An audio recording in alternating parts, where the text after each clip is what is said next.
If we understood all that happens in the relation between ether and matter, we might begin to understand something more of what life and mind really are. The setting is England. Gladys Osborne Leonard's rented flat in Warwick Avenue, and Mariemont in Edgbaston, the large, comfortable home of physicist Sir Oliver Lodge. In November 1916, Lodge caused a sensation by the publication of Raymond, or Life and Death, named after his son, killed at Ypres. The book was probably considered an embarrassment by many within the scientific world, and dangerous by some in the church. Necromancy pure and simple was the term used by Lord Halifax, an apologist for High Church Anglicanism. But Raymond was a bestseller, going through 6 editions by the end of 1916.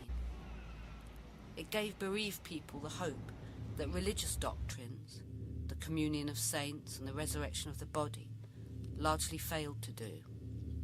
The realm of post-Enlightenment science, objectivity, penetration, breaking things down into increasingly smaller parts to facilitate observation, which can be seen as a masculine mentality, encountering what in the West has been associated with the subjective feminine sphere, impressions, oracular messages, and trance states.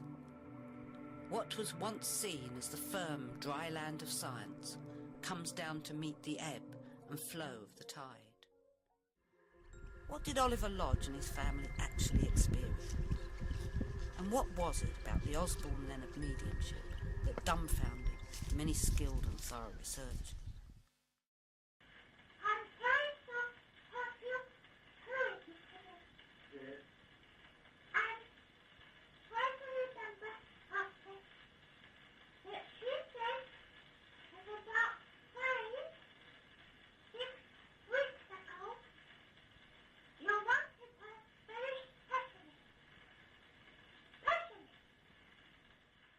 That was Mrs. Leonard in trance, recorded during the 1930s.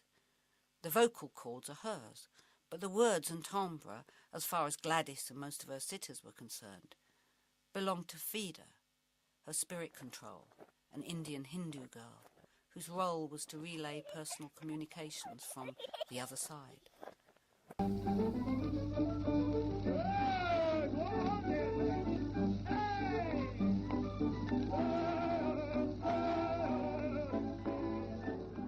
Most of what we know about Raymond Lodge comes from his letters. 1st of September, 1915. I would like a motor paper now and then, I think. The motor for preference. Or the auto car. Aren't I young? On the 12th of September, he's clearly anxious and excited. We're going into the frontline trenches this evening at 5 p.m. for an ordinary tour of duty. We're going up in motor buses. Captain T thinks we'll be away for a month. September 1915. Deeply regret to inform you that 2nd Lieutenant R. Lodge, 2nd South Lancs, was wounded and has since died. Lord Kitchener expresses his sympathy.